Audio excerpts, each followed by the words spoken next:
Welcome to the DFS pregame show here on RotoGrinders. I'm Jordan Cooper, a.k.a. Blender Ed, Blender HD. You can follow me there on Twitter. And this is the show where we go over yesterday's slate for a little bit, review it, right?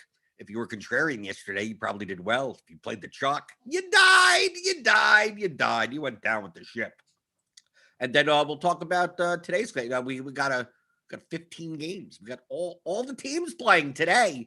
Let's I don't think there's any weather concerns, so I don't even think we have to worry about that. So we'll talk a little bit about that. We talk about DFS strategy on this show, not picks, not plays, right? Not locks of the day, things like that. So if you have any questions about DFS strategy, post them in the YouTube chat. I see you guys in there. Daniel Hutchins, Jerome Lewis, Michael Dompier, Hog Lawrence, Frederick Dute, Card Fan, Brandon McNeil, Chandler Cannon, Sal Caro, EOW 2389. It's his, I don't know. I guess that's his license plate. I don't know. GR Sauceda 12. Hit that thumbs up button, as always. Thumbs up. Give me the thumbs. The thummy thumbs. I don't got any apple juice. I'm out of apple juice. I just got my normal Propel peach water. Peach? No, it's Mandarin orange. Mandarin orange today. So keep it cold. Hit the thumbs. Hit the subscribe button if you're new here. Hit the notification bell to know when we go live. Yesterday was, well, if you played the chalk yesterday, you'd lost. You lost. The Padres, the Padres Rockies game was one of the highest totals of the season. And I guess Austin Gomber is the real deal, right? If you play Gomber instead of the chalk Padres, you probably did very well. We have Tatis with a 0 at 29% ownership on DraftKings. They were more owned on FanDuel. Machado, 0, 20% owned. Grissom, Grissom hit a home run. These are not, okay, this is not updated for the last, Grissom hit a home run, right at the end. Pham had a double, so he has more than 3. Okay, so I guess this has not been completely updated. So I guess Grissom got there, right, at 18%. But pitcher-wise, Glasnow came out after 53 pitches, apparently with some type of arm wrist issue or something. He was wobbling it during his last inning, or whatever, and then up. Not even qualifying for the win or anything. 14 points. Lance Lynn gave up some shots, but he got enough strikeouts that he got 18. So those are the two highest owned pitchers. Let me get just the pitchers up here. Wainwright was popular, 17. I don't think none of these pitchers, even Gomber, 21.95, because he didn't have that many strikeouts. Same for Peterson. Peterson came out early also. I think he came out at 6th inning after 70 or something pitches. So if we take a look at pitching was bad. Pitching was pretty bad. As long as Eovaldi, 20. Okay. But as long as you got, you could have won with 30-something points, 32 points total out of your pitching. Right, Alex Wood, 11.5. That isn't very well, but in comparison to some of these other pitchers, Minaya only had 7 points. Lamet, 9. Boyd, 6. Manoah had a decent game, 18. Nothing that really stands out, right? Keller was owned as an SP2 on DraftKings. Weird, I guess. Against the Tigers. People like picking on the Tigers, and then the Tigers blow you up. We can see here across the board, FJ Board got a little bit off the board on pitching in a lot of his lineups, but for the most part, as we normally see, I think even I slew for you. Yeah, a little bit, a lot of John Lester. Wow. Okay. John Lester, 8%. Who's he been? Bobby. Who's Bailey Falter?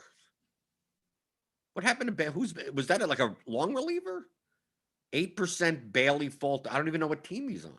What team is Bailey Falter? Is he on the Rangers? From the Phillies? Who did the Phillies start yesterday? I thought Spencer Howard started. I have no idea. I thought Spencer Howard started. Well, I don't know. He is 8% Bailey Falter. I don't know why. I don't know. CSV error? I have no idea. Gutierrez had a decent game, even though I played Milwaukee against him. Maeda was horrible in the first inning, good in the second inning, and then died. Right? So he ended up with 1 point. But really, you didn't have to get many points out of your pitching spots and stacks. I mean, other than I think the Tigers, the Reds, and the Devil Rays. Are they still called the Devil Rays? No, the Rays. Like because the Rays had 3 home runs. So if you got like Meadows or Rosarina and Lowe, like that was like good enough for your stack. But like nothing really went off yesterday. I mean, the scoring was low. I mean, with the comparison of days on Sunday, you needed like 7 million points in order to cash. Yesterday, it's like, dude, the cash line was like 72 points because that's what happens when the chalk fails. And the day before is that's what happens when all the chalk goes nuclear. But we take a look at, if we get rid of the pitcher's ownership right here. As usual, I mean, I know Ahabro and Slewfoot had a little bit more of the Padres than the field. But it's not like most sharp players like faded the Padres. Maybe not as owned, right? So I mean 15, 26, 25, 14, 17, 19. So it's not like the X button type of thing. Like Coors is going to be popular, let me X them out. They had plenty of them. Same for the Rockies, like Ryan McMahon. Okay, across the board. I mean, it's not significantly. I mean, you see yellow here, which means it's going to be under. But a lot of sharp players had Pirates because they were cheap against Leicester, right? People like picking on Leicester, but they didn't really get there. I mean, who really got there on the Pirates? Like that stack didn't get not really many stacks got there, right? Like the Blue Jays stack didn't get. Oh yeah, Vlad hit a home run, great, but what else? What else is new? Or the Indians, like Jose Ramirez, 14 points. Okay, well, how about else? I mean, we take a look down on the fantasy points column, like not many people scored that many points. I mean, the Royals were decent, I guess, but the Reds were the main one because they had Aquino, they had a couple of Votto home run. India had a big game with some stolen bases. Right, Schwarber. Okay, Schwarber one off. Okay, we got 24% over here. Squirrel Patrol. Schwarber, India 14. Verdugo. I mean, whatever. Yelich is only 3% owned on DraftKings. Wow. Surprised. I mean, I played on FanDuel yesterday. He was a little bit more. He was like 10% owned on FanDuel. Patrick Wisdom. No one owned him, right? Some Cubs down here. Tigers. Oh, it's a decent amount of Tigers from some sharper players. Right, against Keller, right? It makes more sense on draft. See, the Tigers made more sense on DraftKings due to Keller's ownership. It's not like Keller was that owned, but 13% is better than nothing.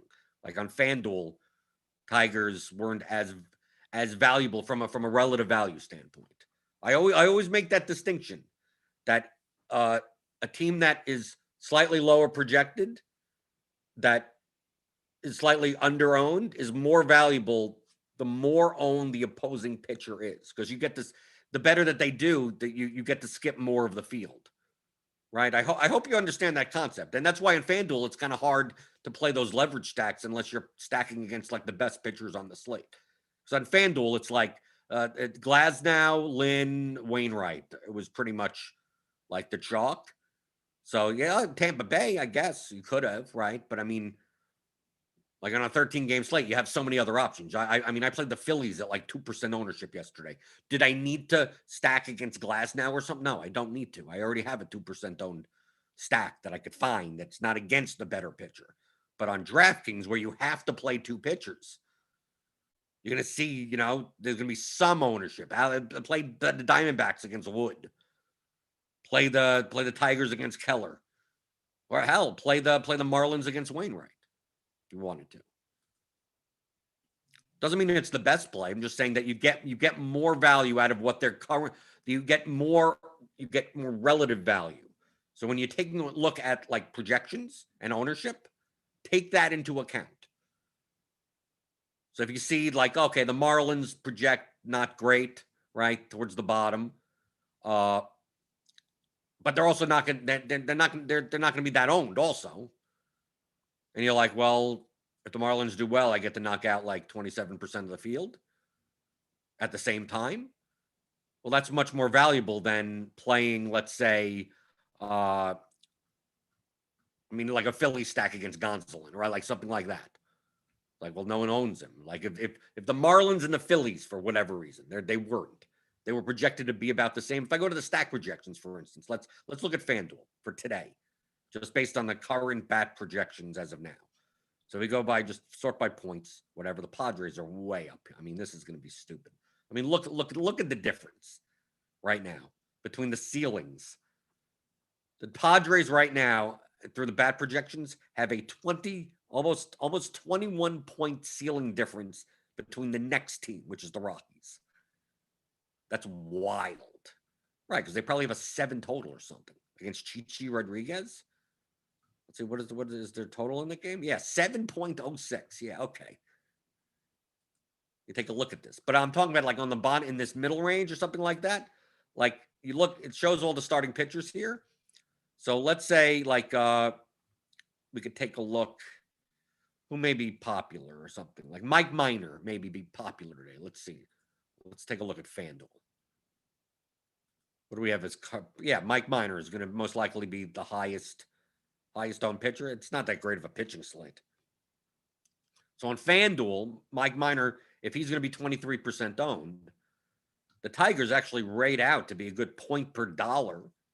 They're right in the middle, right? They're right in the middle here. So like if you had to choose, if you had to choose, you can only play one. And you're like, do I play the Tigers against Minor or let's say a similarly priced team, like maybe the Mariners against Hap, right? This is on FanDuel, so I'm showing you this. So the Tigers project slightly lower, like slightly, right? I mean, not even a point, right? The Mariners, I mean, who cares about the point per dollar value? But like when you play the Mariners, it's like no one's rostering J.A. Happ, right? You go up here and like Kansas City. For instance, here, how about Kansas City? Kansas City rates out really well in the bat on FanDuel, point per dollar and ceiling, right? 90 point ceiling, good point per dollar, right? Up here. The Tigers are only like 2 points lower. That's it, only 2 points. A run scored, a walk. That's it. That's the only difference between the two.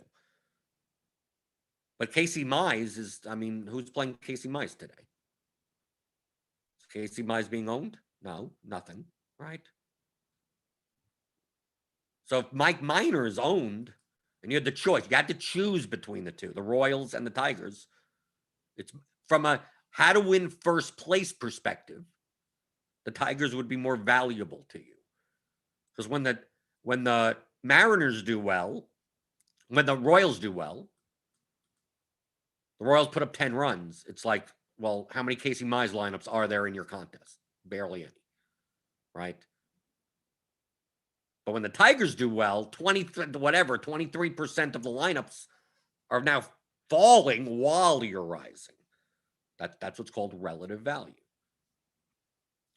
So it'd be more beneficial to play the Tigers against Minor than you would to play the Royals against Mize. So you can take a look here, like Taijuan Walker against the Cubs, Castillo against Milwaukee, Corbin, the Pirates against Corbin. So you take a look at these teams, right? Pittsburgh, Milwaukee, Cubs, Pirates, Brewers, Cubs, Tigers. So we take a look. Pirates. Where's the Pirates? Pittsburgh. Oh, well, okay, they're decently up here.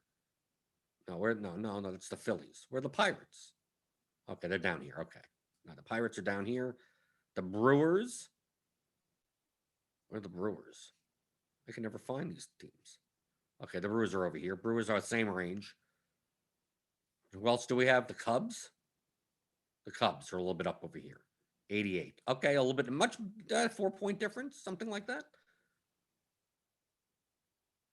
So if you're going to play a team in this range, in this ownership, like even to go, okay, I'm gonna take the Tampa Bay or something against Keuchel, or the Giants against Corbin Martin, or the Marlins against Kim, or Arizona against Sam Long, or whoever.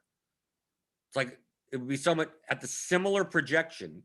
It would be so much better to take a similarly projected team, probably similarly owned, and at least apply leverage on one of the starting pitchers. I'm talking for FanDuel. Like Trevor Rogers is going to be owned. Like that's St. Louis Cardinals. You'd rather play the Cardinals over, I mean, definitely over like the Orioles, right? They project better and you're applying more leverage. And no one's playing Quantrill on FanDuel. They're not playing them on DraftKings either. People think too much in a bubble. Well, who's going to do well? I'm going to play those teams. It's like, well, no, your goal is how do I position myself to make it more probable for me to win first place? It's also more probable for you to end up in last place also. That's the whole point of GPPs. Add variance to your lineups. So that's why I understand the Tigers against Keller yesterday. I mean, Keller wasn't that owned, but still more owned than other SP2s on DraftKings. Let's see.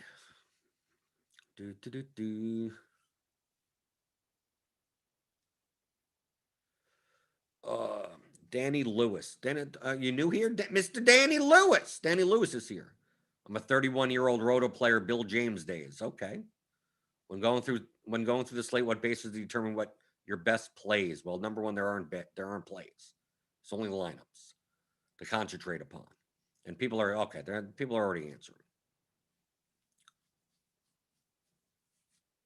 All you have to do is you don't have to look at anything.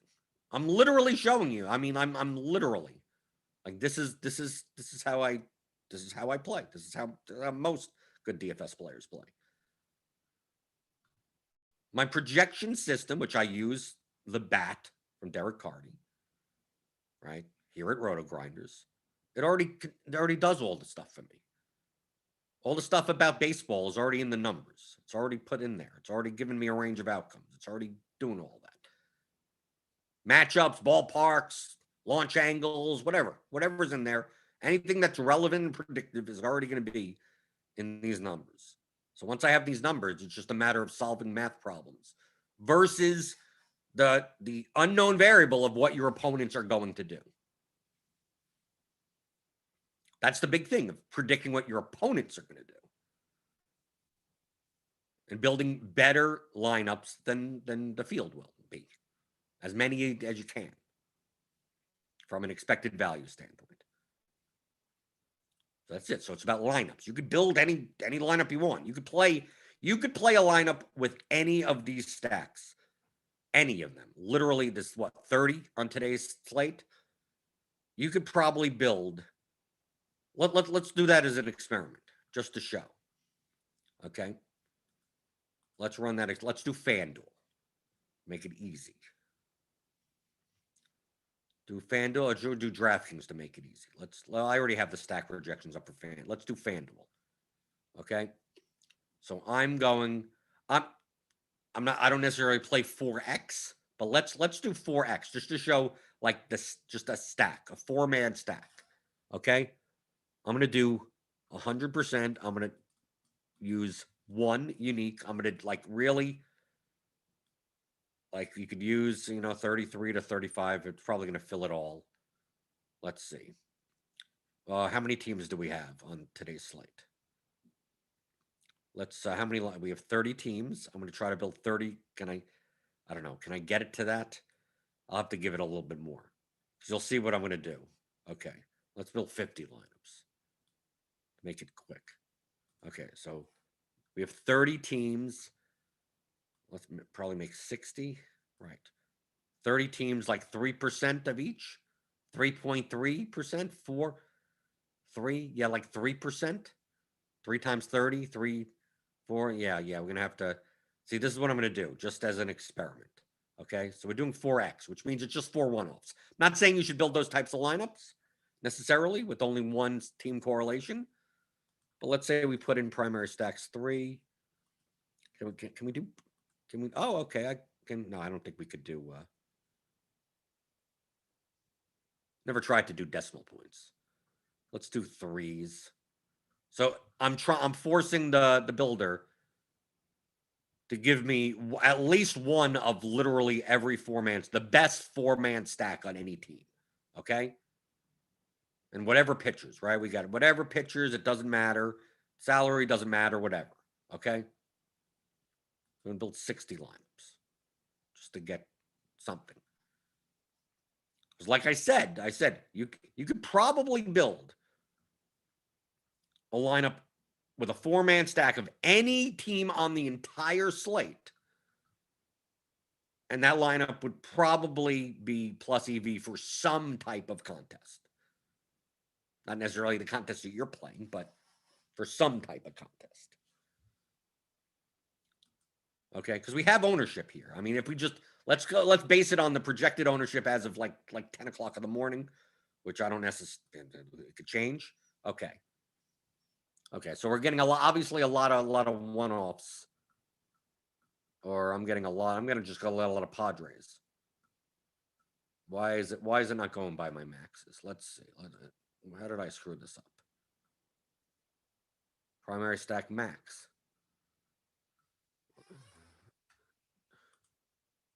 Primary stack 4.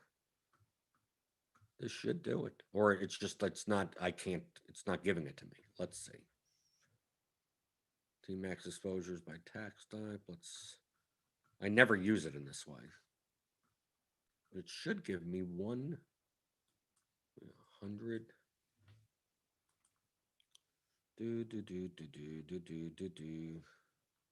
This 4-1. This should do it. I'm just trying to see what the best stack of every team is. It's going to try to give me all the Padres. I mean, the Padres projection is just ridiculous. I mean, it was kind of ridiculous yesterday also. It's actually more ridiculous today. Let me go through the YouTube chat while this is going.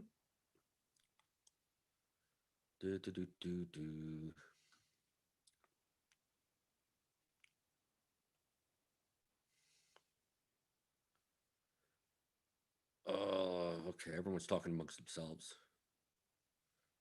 Sal Correo, does 5-3 have much more upside than 4-4 and DK? It depends. Lineups. It's lineups, not players.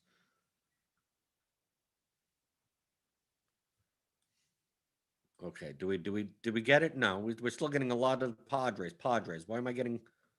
Okay, are we getting multiple teams? I mean, obviously, I'm going to see Padres in most of my lineups. Doesn't seem like I'm getting like every team or something. Okay, I guess I just a lot of them are going to be at the bottom. Okay, so let's look at stack summary. Right. Okay, I'm getting a good selection of four hitter stacks. Okay, so obviously San Diego is going to be like, we go to San Diego stacks, right? Here's the projection: 150.17, 135 ownership. Okay, so remember that 150, 135. Let's go to KC. 147, 144. I mean, this is a 4-4, obviously, with four Padres in it. So here, 147, 144. So you're dropping 3 points in projection. You're gaining a little bit in ownership. Okay, let's go to Boston. 146, 116. Okay, you're dropping about 4 points and you're gaining maybe 30, 40 in ownership. So here's a Boston lineup. Colorado lineup. Similar, 146, and you're dropping to 99. Okay, that's a good lineup. Washington, 146, 150. Okay, so you're not giving up that much projection for Washington. Obviously, you're pairing a lot of this with the Padres anyway. Philadelphia, 144, 99. Okay, so this isn't bad. Cleveland, 144, 133. Okay, probably the other one is a little bit better than this, but still, here you go with the Cleveland lineup. A Yankee lineup, 144, 122. Okay, this is doable. Mariners lineup, 143, 135. Minnesota, 143, 82. Okay, this doesn't look that bad at all. So you play this lineup. Other Minnesota lineups may not be as good, right? May not be as good. So 143. Detroit, 143, 127. Okay. Cincinnati, 142, 128. It's still in the similar range. About 7 points in projection and similar ownership. Dodgers, 142, 128. Mets, 141, 113. So we're going to start getting lower. Cardinals, 141, 98. Oakland, 141, 129. So maybe not as good as the Cardinals one because Oakland may be a little bit more owned. Miami, 140, 124. Cubs, 140, 101. Atlanta, 140, 109. Toronto, 139, 113. San Francisco, 139, 127. Milwaukee, 139, 133. Baltimore, 139, 126. Arizona, 136, 113. So Arizona's now we're starting to get off the beat. Now we're giving up a lot more projection. But based on the ownership here, large field, probably large field only, maybe not in the smaller fields. Astros, 138, 129. Angels, 138, 80. And the Rangers, 120. Here's the Rangers, 126, 76. So you're giving up like 24 points in projection, but I mean, you're getting a lot of ownership here. So maybe this lineup could be good for like the largest fields. You're giving up a lot of projection. You're giving up more than a home run's worth of projection. But you're getting like 50 points lower ownership. Obviously, you're still playing Machado and Tatis in the lineup. This is what I mean by lineups, not players. Like you could play the Rangers, right? But if you didn't play Machado or Tatis, your projection is going to go down even more. But since the Rangers are only going to be 1% owned, who cares that you're playing two like 30% owned guys? Right? You already have enough leverage with your stack, and Jock Peterson won off at 1%, right? So this would be a large field lineup. But would it be the best large field lineup? Well, who knows? Probably make better ones that aren't the Rangers. But look, I made stacks with all the teams. 1, 2, 3, 4, 5, 6, 7, 8, 9, 10, 11, 12, 13, 14. Nearly all the teams. 28 teams, 27 teams. And you see the differences between the lineups from a projection and ownership standpoint. Are not much different. A couple of points. And in baseball, there's such high variance. A couple of points. Doesn't matter that much. NBA, it matters more. More projectable. More linear. So yes, a lot of your lower owned stacks are going to have like San Diego one-offs, right? That's the only way to keep the projection up. You're gaining your leverage. You're gaining your ownership, the relative value in your lineup with your stack. But if you're going to play if you're going to play Chalkerson and everything, then you can't play the Padres anymore. So that's what I mean. So you can play any team you want. You want to play Cincinnati? Here you go. Here's a 4-4. Corbin, Tatis, Grissom, Fan, Machado, Aquino, Suarez, India, Votto. Done. Spends all the salary, 142.97 at 128 ownership. And look, and then you got 2%, 2%, 3%, 2%. I mean, this Cincinnati stack as a whole is like what? Based on our projected ownership, 2% owned. You're good. You're done. This lineup's fine. Now, let's say you cross out. Let's say we make it. Okay, what I'm going to do here, I'm going to keep it as 4. I'm going to do 4-3. Basically, we're going to do a 4-3-1 type stacks. Okay, we got all these teams in here, and I'm going to limit it now so that the Padres can only be one-offs. So I can make a group like that. I could do that.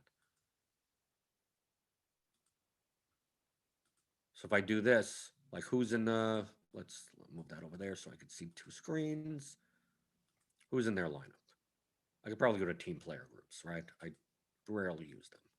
Team player groups. Create team groups. Where's Padres?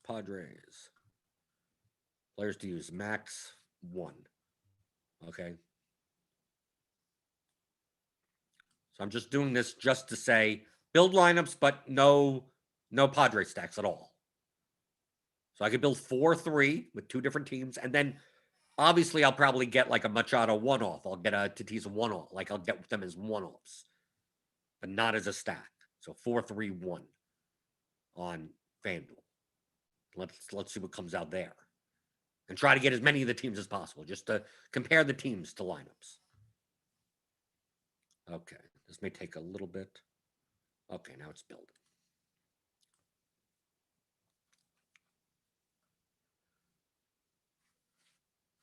Danny Lewis, do you run a prelim to see what the best stacks are every day, then move forward? Yes, I already. I see it on one page. I could look at this. I mean, done. Padres, Rockies, Red Sox, Nationals, India. I mean, it's all in the projections already. Obviously, the starting lineups aren't in because obviously this guy, if Tatis is not in the lineup for the Padres, obviously their projections are going to go down, right? Umpire assignments, weather, what I mean, stuff changes. Obviously, the starting lineups, like once you take out Josh Donaldson and Nelson Cruz from the Twins starting lineup, obviously their projections are going to go down, right? So this is just based on the projected lineups. But yeah, that's it. That's all I do. It's already done for me. It's all done. I mean, I could create something like this myself. I could build my own model. It'll take me 5+ years to get it even remotely as close as what Cardi could do. And probably I still don't get there. So why am I bothering to do it myself?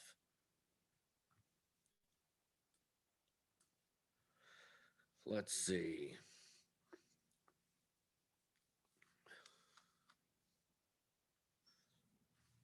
Michael Dompier asks, in Stacks interface, do you check the use running exposure percentages when building?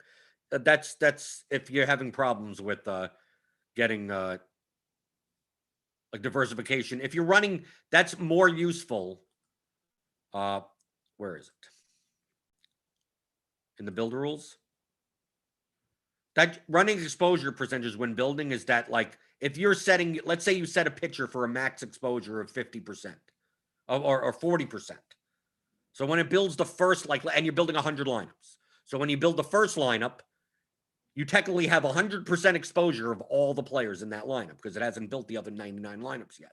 So it's going to look at that and go, oh, well, I have too much of these guys. So your next lineup may not have any of those players in it, right? And then you have an 8v8 or whatever, and now you have 50% exposure to both those players. So it kind of runs. So if you're playing a 150 set, like a straight 150 set or whatever amount of lineups you're playing, you're putting into all your contests, there's almost no need for it, right? It doesn't, the order in which the lineups come out don't matter because they're all going to everything anyway. But if you're running all uniques, something that I do, so like I'm going to play 20 in the 20 max, and then a separate 60 in the 150 max, and then a $44 entry, and then this. So like typically I order it by field size. Like you could use running exposure percentages, so you don't have like all of your exposure to like one guy in only certain contests. Because what'll end up happening is it'll give you more higher fantasy points towards the top, and like your contrarian pitchers are all be at the bottom, and they'll all end up being in that $3 20 max. And you're like, oh, I got 34 points out of Anthony DeSclafani, and it's like, and I have 10% of them. Yeah, but all 10 out of the 100 lineups are in the 20 max, right? It's not even in like the $18 bat flip or anything else because, yeah, you got 10%, but his projection's obviously lower. It's going to be towards the bottom, and he didn't run running exposure percentages, so it's going to just throw them all at the bottom. But like I said, if you're putting all of your lineups in the contest that you're playing, there's no need for this, right? I guess you could. Maybe it'll give you a little bit more diversification. It shouldn't. It's going to try to give you whatever exposures you have. So I don't think it's going to matter that much. Okay, let's go to my lineups. Okay, so what do? We took out. Okay, so there we go. So now the Padres are only one-offs. And we could see here the difference between playing the Padres as one-offs and playing the Padres as part of a stack is like you're giving up like at least 9-point projection, which is fine in large fit. You're fine. Okay. So now we have basically a 4-man Rockies, 3-man Red Sox. You can see the combos here, right? You can see all the combos here, all the stack summaries, right? We're trying to get a bunch of everyone. Okay. So let's take a look at the best. This is 3 or 4 man. Colorado, we got it up here. 141 at 59. Like now, because you're only playing the Padres as one-offs, this ownership, I mean, look, you're giving up 9 points in projection. And look how much ownership you're getting. I mean, you're getting a ton. Like these are GPP lineups. These are the lineups that you're playing, right?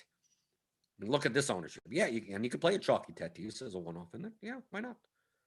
There's a Dodgers one, 138. I mean, we could just even go by just total fantasy points. 141 at 59, 138 at 81, 138 at 56. So, like, okay, here's the lesson. This is what I mean by lineups, not players. If you had a choice between playing this lineup up here or this lineup down here, assuming that projected ownership is accurate, assuming that obviously the projections are accurate, like this lineup 16 over here is way better than lineup 18. Lineup 18 projects for 0.57 more. But the difference is 81 cumulative ownership to 56. So this lineup would be better. Be higher expected value. And when I say this, did I mention any single player in this lineup? No.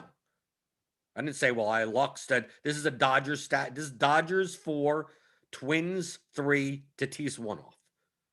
This is Twins 4, Red Sox 3, Tatis 1 off. Both with Corbin in it. But it's not like, well, Turner versus Donaldson. I don't care. That's what the numbers are there for. I was able to assemble a lineup that only gave up this much and gained that much ownership. So you take a look at the lineup above it, right? 141.05. So this lineup has a 2.5 point higher projection and lower ownership. So why the hell would you be playing this second lineup? You play the second lineup if you can't find any, if you're playing 100 lineups and you're looking for as many of these lineups over those lineups. Maybe you only find 15 like this and this is the 16th. And you go, okay, I don't mind playing this next. But that's what you're doing. You're looking at the math. So you go scroll down here. You got 138.02, 137.96 at 50. Okay. 137.8 at 64 with some Phillies in here. 137.68 at 89. It seems like maybe the Dodgers are going to be a little over-owned, maybe. Yeah, I guess Betts and Turner. Betts and Turner don't project well enough. We take a look at the stack projections here from a point per dollar perspective. Like ceiling, they're fine, but from a point per dollar perspective, they're a little bit lacking. Right? That's why they're not showing up as much. That's why the Reds aren't probably showing up as much, point per dollar wise. So it's most likely Dodgers lineups are based on the projections now. Don't listen. 6:30 today. I mean, who knows what changes? Ownership changes, everything changes. But just based on this, it just seems like Betts and Turner, they have a good raw points, but they carry more ownership than other players that could give you a lineup with as much of a projection just at lower ownership, right? But there could be certain lineups. Here's a 74 with the Dodgers. Here's an 80 with the Indians. Right, here's a Mike Minor lineup, 114. So maybe not so much. With Trey Turner, Soto, I guess the Nationals are going to be owned. 83 down here, 55. 55. Here's one. Rockies, Red Sox. And you're playing the Red Sox. You're not playing Devers or Bogarts or any of those guys. You're playing these other Red Sox. Obviously, JD. And you're spending only $34,000, right? You're not even spending the whole salary. 63, 82. Here's 109. See, now you're giving up. You're playing a 4-man Braves, 3-man Indians, and Tatis 1 off with Corbin. It's like I'm giving up projection and not really gaining. 109, 73. Here, 35. right? Looks the same. Oh, it's another Rockies Red Sox stack with Harper. Like, that looks like a reasonable lineup. I mean, the projection is not that much different from the ones above it, but look at the ownership, like garbage. You get Devers, Martinez, Renfroe. That's fine. 2, 3, 5. Crone, McMahon, Story, Blackman, Harper, Corbin. You're leaving 900 on the table. Looks like a perfectly fine lineup. There you go. There's a lineup. This is a large field lineup. Look how much ownership you're getting for the projection that you're getting. It's only, what, 4 or 5 points lower than the top. You're getting even more. I mean, the ones that have ownership sums in the hundreds, like, you just throw out. You could play them, but they're higher EV lineups that you could be playing. And once you find these types of lineups to play, then it just comes down to diversification, right? How much of the Red Sox, how much of Hunter Renfroe do you want to play? How much risk? It's like, yes, the plus EV, but plus EV to what point, right? Like, let's say you have a die, like you're rolling a die, you have to guess a number, and it's a 20-sided die, and you're getting 40 to 1 odds. Like, that's plus EV. I definitely want to bet with that. And then you have a 500,000 sided die that you get 1 billion to 1. Like, that's obviously much higher EV, much higher EV. But you're only going to be right 1 out of 500,000 times. So it's like, yes, that is much higher EV. But do you have the bankroll size to be betting on those? How much of your portfolio should be in those bets versus in the bets where you're getting, twice the expected value of the actual bet? A 40 to 1 shot, a 40 to 1 payout on a 20 to 1 shot versus a billion to 1 payout on a 500,000 to 1 shot. If you had to have 100 bets, you could only place 100 bets. Like, if we lived for infinity and you had infinity bankroll and infinity money, you do it as many times as you want. Obviously, you put all 100 on the 500,000 sided die, getting 1 billion to 1. But that our lives are finite, right? Our money is finite. Maybe you put 5, maybe decide, and 95 on the other one, on the 20-sided die, right? That's really what diversification is. So yes, you could play. I'm going to play Ranger stacks. And if you're going to play 20 lineups, let's say, a lot of people play 20 max.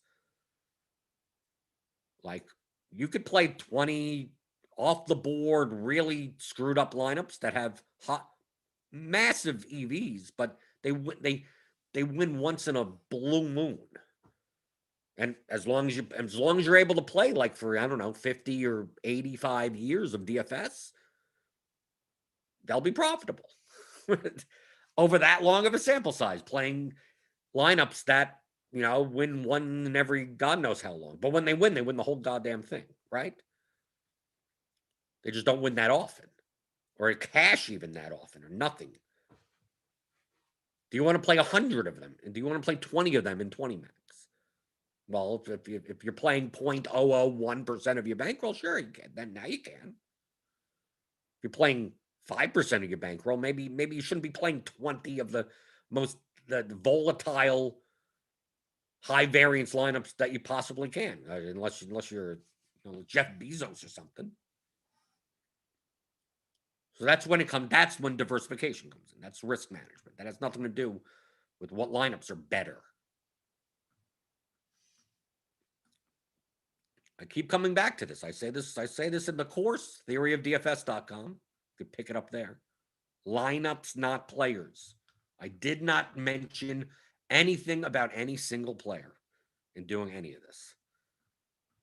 I didn't mention, like, he's going to hit, it's Martinez against the lefty. It's already factored in. 13.1 is his median.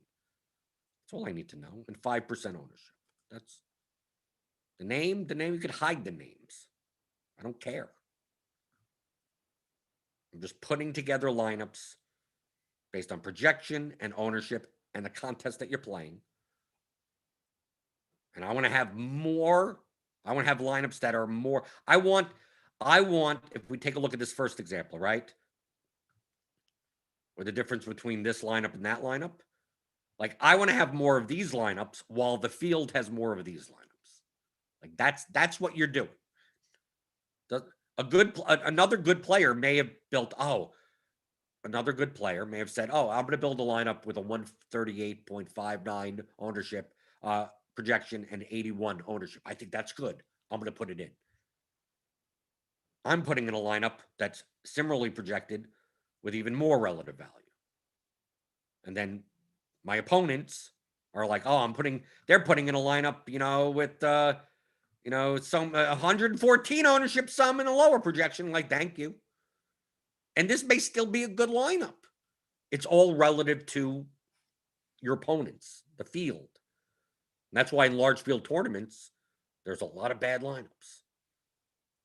When you play the smaller field, when you play the sharper contests, you may not find that those bottom 20% lineups. And when I mean bottom 20%, it's from a first place equity standpoint, not a cashing standpoint. There will be people today on FanDuel, on their large field GPP, that will be playing some of the lineups that I first sprung out. Right? These 4-man Machado, Tatis, Pham, Grissom type lineups, chalk pitcher, that type of lineup with a high, like with a 150 projection and like 170 ownership. Like that's a bad lineup for that contest, for a large field contest like that on FanDuel. That's a bad lineup. Little first place equity, but it projects better. Okay, so you have limited relative value in the lineup. If we ran this out 10,000 times, you're going to lose money playing that lineup. Me, I'm going to play the lineup with a third of the ownership, right? A third of the ownership down here or something like that. Yes, I'm going to win less often, but when I win, I'm going to win $30,000, $10,000, $5,000. So we ran it out 10,000 times. This lineup is going to be more profitable than your lineup. That's why I like the large field GPPs, because in smaller field stuff, the sharper players build sharper lineups. So this lineup over here may not have as much first place equity because in relation to the other lineups, which are being made by sharper players, they're building lineups that are similarly projected and similarly owned, right? More in that range. So that's what makes them harder. They're easier to win because they're smaller. So easier is, you'll win them more often. Doesn't mean you'll be profitable. Large field, it's hard to win. But when you win, it makes up for all your losses, and then you have twice the amount of profit on top of that. But this is lineups, not players.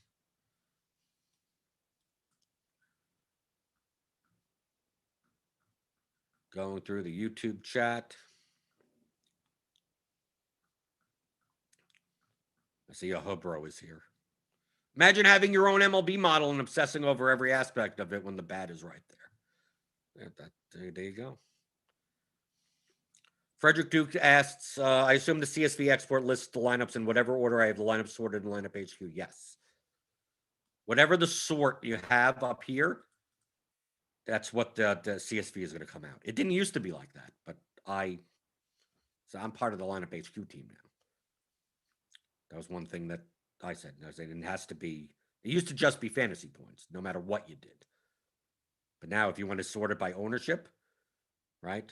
Total pwn, up and down, and then export by that, you could do that too.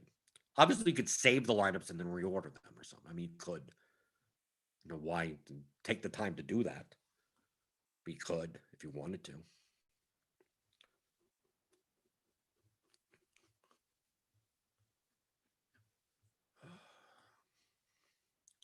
So yeah, so there's a good explanation. This is why, like, in this example that I went over, as far as looking at lineups, right? This is not something that I need to do. I mean, I could visualize this myself. That's what I could just look at the stack projection. Because the Padres are going to be just jammed into everything, and they're going to be high projected. How do I get ownership and move? I mean, I've been doing this for a long time. When you hand build, it's easy to see. It's like, well, I'm going to need a shortstop if I don't play Tatis, and then I go, okay, things come quicker to you. But you can see how like none of this has to do with baseball. I don't care about Rafael Devers, how he's gonna, I don't know. He's 12.05 at 9%, and he's 3,400, and he's third base eligible. Okay. Does he fit into lineups? I go through all here. He's Castellanos. We talk about the Reds. Yeah, let me look at Castellanos lineup. 130, giving up a lot. Projection. Goldschmidt, Edmund, Arenado, Suarez, Aquino, Winker, Castellanos with Corbin. I guess it's doable. Large field. I mean, 130. It's not one of the better lineups. Right, with Castellanos, because they're priced up, and the Reds have a high ceiling, but their medians aren't very good. They're okay. They're average. But like Aquino at 2,200. Yeah, 122, leaving 2,000 on the table. Like, yeah, 59 ownership sum. So you're getting a ton of ownership, but look at the median, 122. We were looking at lineups before that have like 10, 15 points higher projection at the same ownership. So why would I be playing this lineup? It's a worse lineup. Leaves 2,000 on the table, which is fine. Well, the Braves go off for 21. Well, who cares? We're playing every day. You're trying to make decisions, plus EV decisions, and make plus EV lineups every day. Don't worry about the results of what happens and what happened. This lineup stands to be less profitable than other lineups. End of story. And you just play DFS. It's one long game, and as long as you're making better lineups than the field and higher first place equity, you win money. Just like in poker. Oh, the flush came out this time. Well, it's the probabilities. Who cares about this one hand? You stop. Are you quitting playing poker? You know, that's the last hand ever of poker ever on the planet. Like, no.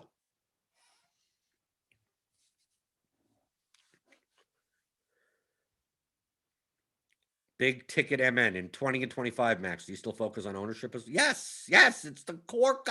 These are core concepts of DFS. Your goal is not to play the highest projected lineup. From a median standpoint, that's a cash lineup. That's a double up. That increases your chances of cashing. If you like cashing at a high rate in GPPs, feel free to play the highest projected lineups. Now, just because you cash at a high rate doesn't mean you can be profitable. You'll get that 1.5x, I don't know, 40% of the time, right? And it's going to see, oh, okay. And maybe you get a 2x or a 3x here. It seems like, I'm close. Oh, I'm winning. Oh, okay, I'm getting there. And you're not coming in last place a lot of times. And then you look at the end of the year, end of the season, it's like, oh, I'm down 8%. How did that happen? So, yeah, because it had no shit. You barely ever had a shot at winning. All the money's in the top 10 spots. Top 5, top 2, top 1. That's where you should be aiming. So you can't just play the highest median projected lineup. That's going to be owned. I can't just go in here and just go, okay, let's see. What's the top projected lineup on FanDuel? Corbin, Hoskins, Hernandez. I mean, it's a stack. Yeah, sure, it's the Padres. But good luck winning a GPP, large field GPP with this. I guess a 2% owner info. I mean, I guess there's 1% owned guys here. What? We got 135 at 150 with just a 4-man stack and 4 one-offs. Or you got a 2-man, a 4-2-1. I mean, I guess it could work out. But this exact lineup will also be owned. I mean, like, even the combination will be owned. Because other people use the bat also. So your goal is to find that sweet spot. That's what I do. I try to find a sweet spot between projection and ownership for the contest that you're in. Obviously, I focus more on large field contests. So I'm willing to give up projection to get a ton of ownership, get lower ownership. So I may not even play lineups that have this high. I mean, this may not even be in my pool at all. Like, no, I don't want to play lineups that are even, maybe I don't want to play a lineup that's over 100 or 90. Or maybe I only want to play some lineups that are around there. And obviously, ownership sum is a flawed, is not perfect. It's a blunt tool. Ownership product would be a little bit better. And also, you have to realize that really everyone is kind of correlated in your lineup. Like Zimmerman, Castro, Turner. Like there's going to be, it's more likely that Castro and Zimmerman are in Turner lineups because of the way people stack in MLB. So it's ownership sum is not like a perfect type of metric. Doesn't take into account correlation or roster construction constraints with salary or position. But it's a broad, blunt way to look at the differences between two lineups from an ownership perspective. Okay, so I hope that helped. I mean, I've showed this before. It's not like this is new. If you watch the pregame shows, you'll see this. If you get the course, Theory of DFS, it's a 15-hour audio DFS masterclass. I explain all these concepts. If you want nice structured education, as it looks like that my site is down, I guess, or it just takes so long to load. I have no idea what's going on. I guess, is it down? Where is this? My internet down? My internet can't be down. Well, I'll figure it out. Okay. Oh, loads on your end. Okay. Okay, so maybe I'm having proxy problems or something. So go to theoryofdfs.com/masterclass. Oh, the site isn't okay. So it's just me then. Okay, good. It's not down. So go there, theoryofdfs.com. Pick it up. 15 hours. It explains all of this. If you don't want to have to search through like a million shows that I've done. It's all in one place. And you'll get better, right? So that's what I try to do here. Try to teach you the skills to be a better DFS player. Not about the picks, not about the plays, not about anything. It's about the apple juice, actually. I mean, even though I don't have any, that's what I need to get. I need to get apple juice today. I'll probably go out. I'll go out to Kroger and get some apple juice for tomorrow. Because I'm here teaching the DFS, as I always do. Reviewing the MLB slates. Going over today's slate. We kind of did a little bit. Because I'm here. Mondays through Fridays, 11 o'clock Eastern. For the DFS pregame show on RotoGrinders.com.